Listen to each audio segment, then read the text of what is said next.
Hi friends, welcome to my YouTube channel. నేను మీ మైరా. అదే నీవు అదే నేను పార్ట్ 26. పర్ణిక ఉన్న జాడలే కనపడలేదు అంటే వెళ్ళిపోయింది. తనని గాయపరిచి మరీ వెళ్ళిపోయిందన్నమాట. షిట్, అనవసరంగా తొందరపడ్డాను. చేతి వరకు వచ్చిన దాన్ని వదులుకున్నాను కదా. కొంచెం ఓపిక పట్టి ఉంటే ఇంకాస్త స్మూత్గా హ్యాండిల్ చేయాల్సింది.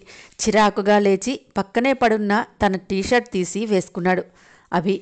అప్పటికే ఫోన్లో చాలా మిస్డ్ కాల్స్ ఉండడం చూసి అమ్మ చాలాసార్లు ఫోన్ చేసినట్టుంది. కీస్ తీసుకొని రూమ్ వెకేట్ చేయటానికి రిసెప్షన్ దగ్గరికి వచ్చాడు. తలకి ఉన్న కట్టు చూసి ఏం జరిగింది సార్ అని అడిగింది రిసెప్షనిస్ట్. జస్ట్ తల ట్యాప్కి కొట్టుకుంది అని సమాధానం చెప్పి ఇంకేం ఆలోచించకుండా వచ్చి కారులో కూర్చుని ఇంటివైపు పోనిచ్చాడు చిరాకుగా. వెళ్ళిపోయి ఉంటుంది పర్ణిక. ఘాటుగా కొట్టి నీటుగా కట్టుకట్టి మరీ వెళ్ళిపోయింది. కోపంతో మనసంతా మంటల్లో ఉన్నట్టు ఉంది. మేనర్లెస్ ఈడియట్, కంట్రీ బ్రూట్, నీ చావు నువ్వు చావు. నీకు కాల్ చేసి బ్రతిమలాడుతానని అనుకుంటున్నావేమో. No, never. నువ్వే నా దగ్గరికి వచ్చేలా చేసుకుంటాను, చూస్తూ ఉండు అని కోపం కొల్ది సిగ్నల్ చూసి కూడా జంప్ చేశాడు. ఇంకో సిగ్నల్ దగ్గర వెయిట్ చేస్తూ ఒక స్కూటరిస్ట్ రైట్ నుంచి వచ్చి మిర్రర్లో ఫేస్ చూసుకుని క్రాఫ్ సర్దుకోవటం చూసి ఒళ్ళు మండిపోయిన అభి కారులో నుంచి దిగకుండానే కూర్చునే ఒక్క పంచ్ ఇచ్చాడు వాడికి. మరుక్షణం డోర్ గ్లాస్ బద్దలై ఆ పంచ్ స్కూటరిస్ట్ మొహాన్ని తాకి ముక్కులో నుంచి రక్తం కారింది. వాడు లబోదిబోమని ఉన్న చోటే మొహం మూసుకొని గోల చేయటం మొదలుపెట్టాడు. ట్రాఫిక్ కానిస్టేబుల్ వచ్చి అభిని చూసి, సార్, మీరు రెస్పాన్సిబుల్ పర్సన్ అయ్యుండి ఇలా చేయటం బాలేదు అన్నాడు. గో టు హెల్ అని కోపంగా కారుని ముందుకు దూకించాడు అభి. ఇంట్లోకి అడుగు పెడుతూనే అభి తలకి ఉన్న బ్యాండేజ్ చూసి ఏమైందిరా అని కంగారుగా అడిగింది అపర్ణ. ఎందుకంత కంగారు పడుతున్నావు? చిన్న దెబ్బేలే. రాత్రి ఇంటికి రాకపోతే చచ్చిపోతానని అనుకున్నావా? ఎందుకు అన్నిసార్లు కాల్ చేయటం అని నిర్లక్ష్యంగా సమాధానం చెప్పి తన గదిలోకి వెళ్ళిపోయాడు. ప్రాణం చురుక్కుమనిపించింది అపర్ణలో ఉన్న తల్లి మనసుకి. కనీసం వాడి బాధను కూడా నేను అర్థం చేసుకోవటానికి సరిపోనా ఏంటో ఈ కాలం పిల్లలు అని ఒకటే బాధపడింది.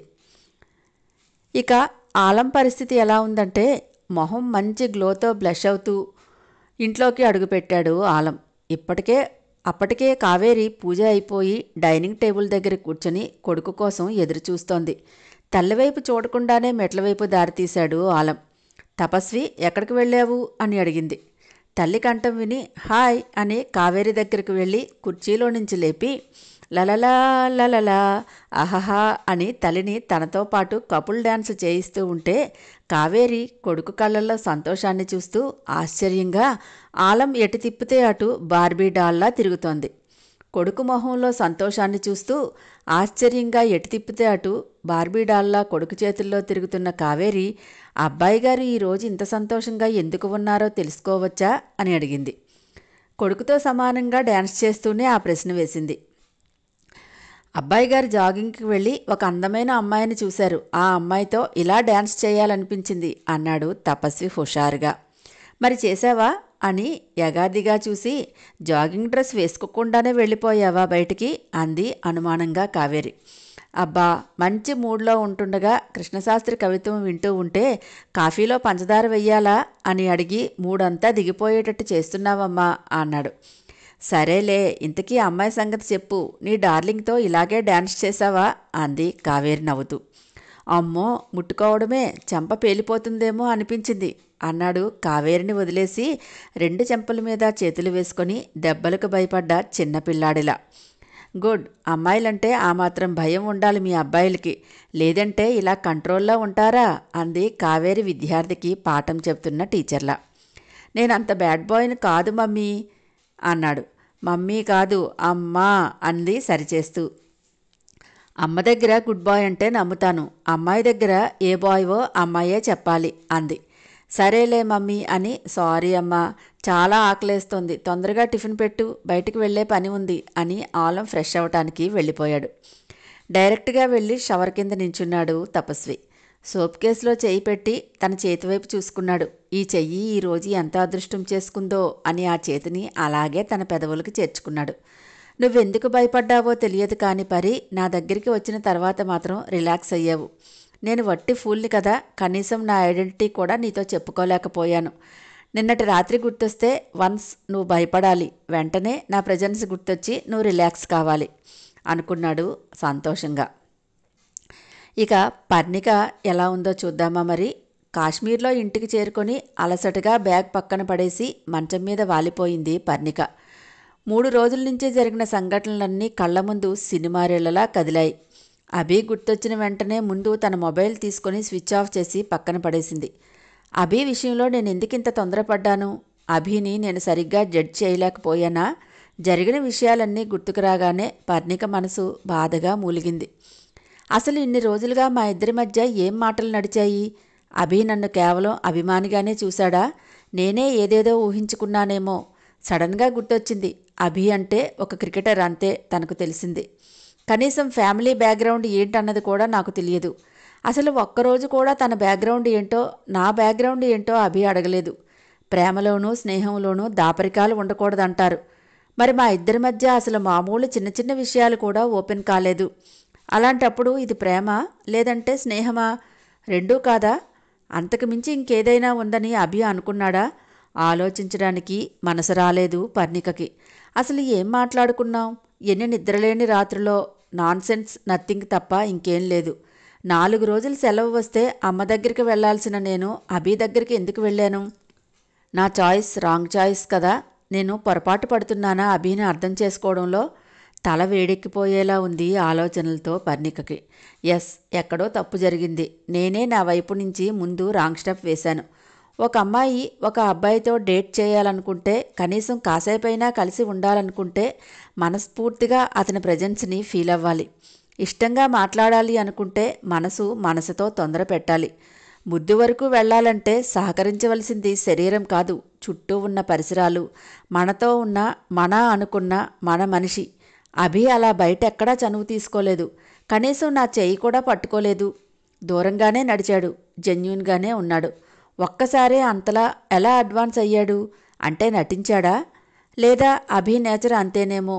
కొన్ని రోజులు అభికి దూరంగా ఉండాలి. ఏదైతేనే ఈ ఫోన్ చాటింగ్స్ అన్నీ మానేయాలి. ఒకిద్దరు వ్యక్తుల మధ్య ఒకరి మీద ఒకరికి ఏ భావం ఉందో కాలమే చెప్పాలి. ఫ్రెష్ అయి వచ్చినా ఇంకా అభి ఆలోచనలే చుట్టుముడుతుంటే ఆ రోజు హాస్పిటల్కి లీవ్ చెప్పేసి మెడిటేషన్లో కూర్చుంది. కళ్ళు మూసుకుంటే తనని అభి చేతులు తడుముతున్నట్టే అనిపించాయి. ఒక్కసారిగా ఒళ్ళు జలధరించింది. ఇష్టం లేని స్పర్శ. కనీసం కళ్ళు మూసుకుని ఆ స్పర్శను ఫీల్ అవుదామన్నా ఫ్రెండ్లీగా కూడా అనిపించలేదు. ఇల్లు వదిలి వచ్చేసిన కొత్తలో ఒకసారి ఫ్రెండ్ బర్త్డే పార్టీకి వెళ్ళి వస్తుండగా జరిగిన సంఘటన గుర్తొచ్చింది పర్ణికకి. సిటీకి దూరంగా ఉన్న రిసార్ట్లో ఫ్రెండ్ బర్త్డే పార్టీ చూసుకుని తనతో పాటు ఉన్న మరొక 5 ఫ్రెండ్స్తో కలిసి హాస్టల్కి వెళ్ళిపోవటానికి సిటీ బస్సు ఎక్కింది పర్ణిక. ఆ రోజు ఫ్రెండ్స్ అందరూ కావాలనే డ్రెస్ కోడ్ పెట్టుకుని అందరూ గాగ్రాలు వేసుకున్నారు. బస్సు హెవీ రష్గా ఉండటంతో అందరూ స్టాండింగ్లోనే ఉన్నారు. ఒక్కొక్క స్టాపు దాటుకొని బస్సు వెళుతుంటే 2 ఫ్రెండ్స్ ఆల్రెడీ దిగిపోయారు. ఇంకా 3 మాత్రమే ఉన్నారు. అక్కడే సిట్టింగ్లో ఉన్న వరదాచారిని పర్ణిక చూడనే లేదు. కరెక్ట్గా పర్ణిక వాడి ముందే నించుంది. నైట్ 10:30 కావడంతో హెవీగా తినేయటంతో అలసటగా అనిపించి జస్ట్ అలా కళ్ళు మూసుకుంది పర్ణిక. ఎవరిదో చేయి తన వెనక్కి చేరి నడుముని సవరించి ఒక్కసారిగా హిప్ దగ్గర గట్టిగా ప్రెస్ చేయటంతో కళ్ళు తెరిచి ఆ చేతిని విదిలించి కొట్టి స్టాప్ అని గట్టిగా అరిచింది. స్పీడ్గా వెళ్తున్న బస్సు ఒక్కసారిగా ఆగటంతో జనం కాస్త వెనక్కి ముందుకి తూగారు. పర్ణిక, ఏమైందే, ఎందుకంత గట్టిగా అరిచావు అని ఫ్రెండ్స్ అడుగుతుంటే చుట్టుపక్కల వాళ్ళు కూడా పర్ణిక వైపు చూస్తున్నారు ఏం చెప్తుందో అని. ముందు కాసేపు భ్రమపడ్డానా అనుకుంది పర్ణిక. కానీ అక్కడే పక్కనే ఉన్న వరదాచారిని చూసి తను భ్రమపడలేదని, నిజంగానే తను అనుకున్నదే వాడు చేశాడని అర్థమైంది. వరదాచారి కన్నింగ్గా నవ్వుతున్నాడు పర్ణికని చూసి. వాడి నవ్వు ఎలా ఉందంటే, నేను చేసిన పని నువ్వు చెప్పలేవులే అన్నట్టుంది. పర్ణిక కోపంతో ఎర్రబడ్డ మొహంతో క్షణం కూడా ఆలోచించకుండా తన కాలికి ఉన్న చెప్పు తీసి వరదాచారి కాలర్ పట్టుకుని ఈ చెంప ఆ చెంప 2 నిమిషాలు గ్యాప్ లేకుండా వాయించి వదిలేసింది. పర్ణిక బయటికి చెప్పలేదులే అనుకుని ధైర్యంగా ఉన్న వరదాచారికి తన తప్పు లేదని దబాయిస్తూ నేనేం చేశాను, నన్నెందుకు కొడుతున్నావు అని అడిగాడు. నువ్వేం చేసావో తెలియకుండానే అడుగుతున్నావా అని మరో 2 పీకింది. పొరపాటున చేయి తగిలి ఉంటుంది, అంతగా కాళ్ళు చేతులు తగలకుండా ఉండాలంటే కారులో వెళ్ళాలి, బస్సు ఎందుకు ఎక్కావు అని అడిగాడు. నీలాంటి వెధవలు ఉంటారని తెలియక బస్సు ఎక్కాను. అయినా వీడికి ఇలా కాదు అని వరదాచారిని నిలబెట్టి వాడు పాకెట్స్ చెక్ చేసి డబ్బులు మొత్తం తీసేసుకుంది. ఫోన్ ఓపెన్ చేసి సిమ్ కార్డు బయటకు తీసేసింది. ఎవరో ఒక పెద్ద ఆయన సర్ది చెప్పబోయాడు. ఆయన వైపు కాల్ చేసేలా చూసింది పర్ణిక. కాలర్ పట్టుకొని అలాగే డోర్ దగ్గరికి తీసుకొచ్చి నిలబెట్టి బయటపడేటట్టు ఒక్క తన్ను తన్నింది ఫోర్సుగా. వరదాచారి విసురుగా వెళ్ళి చీకట్లో రోడ్ సైడ్కి దొర్లాడు. వెంటనే చుట్టుపక్కల ప్రయాణికులు కండక్టర్ కల్పించుకొని, అదేంటమ్మా డబ్బులు తీసేసుకున్నావు, ఫోన్లో సిమ్ కార్డు లాగేసుకున్నావు, ఇప్పుడు ఈ చీకట్లో ఈ రాత్రప్పుడు అతన్ని వదిలేస్తే అతను ఎలా వస్తాడు, కొట్టావు కదా ఇంకా ఎందుకు చెప్పు అని అడిగారు. పోలీస్ స్టేషన్కి అప్పచెప్పినందుకు సంతోషించండి. ఇదే ప్లేస్లో మీ కూతురో చెల్లో ఉంటే మీరు ఇలాగే చెప్తారా అని అడిగింది కోపంగా. బస్సులో ఉన్నవాళ్ళంతా సైలెంట్ అయిపోయారు. ఎక్కడైనా జనాలు అంతేనండి. కలబడితే నిలబడతారు, నిలబడితే కలబడాలనే చూస్తారు. డ్రైవర్ ఇంకేం మాట్లాడకుండా బస్సుని ముందుకు తీసుకెళ్ళిపోయాడు. ఆ రోజు వాడి స్పర్శ గుర్తొస్తే ఇప్పటికీ ఒళ్ళు జలదరించినట్టు అనిపిస్తుంది. అంత ధైర్యంగా వాడిని అప్పట్లో ఎదుర్కొన్నానంటే అదంతా మామయ్య ఇచ్చిన ట్రైనింగే. అప్పుడు 10 మంది నా చుట్టూ ఉన్నారన్న ధైర్యమా, అభి కూడా అలాగే ప్రవర్తించాడని బాధ ఇంకా తేల్చుకోలేక మనసు ఆరాటపడుతుంది. ఎప్పుడో ఎక్కడో పుస్తకంలో చదివినట్టు గుర్తు. ఒక చిన్న ముద్దులో ఎన్నో అర్థాలుంటాయట. ముద్దంటే 2 పెదాలు కలుసుకోవటం కాదు. మొదటి ముద్దు పెట్టుకునేటప్పుడు టెన్షన్గా మొదలై ముందుకు వెళుతుంటే అసలు ప్రపంచం అనేది ఒకటి ఉందని గుర్తురానంతగా, ఆ ముద్దు నుంచి మనల్ని విడదీసుకోలేనంతగా, ఇంకా రిలాక్స్ అయిపోతూ ఎప్పటికీ ఆ ముద్దు ఆధ్వర్యంలోనే ఓలలాడాలని అనిపించాలి. ముద్దు పెట్టుకున్న తర్వాత రిలాక్స్గా మళ్ళీ ఇంత మంచి టైం కలిసి రావాలని, ఆ టైం కోసం ఎదురు చూడాలని, ఆ టైంని కావాలని తెచ్చుకోవాలని దారులు వెతుక్కోవాలి. ఆ ముద్దు ఎప్పుడు గుర్తొచ్చినా ఆ వ్యక్తులు ఇద్దరూ దూరంగా ఉన్నా అనుకోకుండా పెదవుల మీదకి నవ్వు రావాలి. మైమరుపుగా కళ్ళు మూతలు పడాలి. మనకే తెలియకుండానే వేలితో పెదవుల్ని మృదువుగా రాసుకోగలగాలి. మళ్ళీ ఆ ముద్దు కోసం మనల్ని మనం ప్రిపేర్ చేసుకుంటూ ఎప్పుడెప్పుడా అని ఎదురు చూడగలగాలి. ఆ ముద్దుతో ఎన్నో లోకాలు తిరిగి చూడగలగాలి. తెలియని ఏదో లోకం మన ముందే ఉందేమో అనిపించాలి. హాయ్ ఫ్రెండ్స్, నా ఛానల్ నచ్చితే కనుక లైక్ చేయటం, షేర్ చేయటం, సబ్స్క్రైబ్ చేసుకోవటం మర్చిపోకండి. నెక్స్ట్ అప్డేట్ కోసం వెయిట్ చేస్తూ ఉండండి.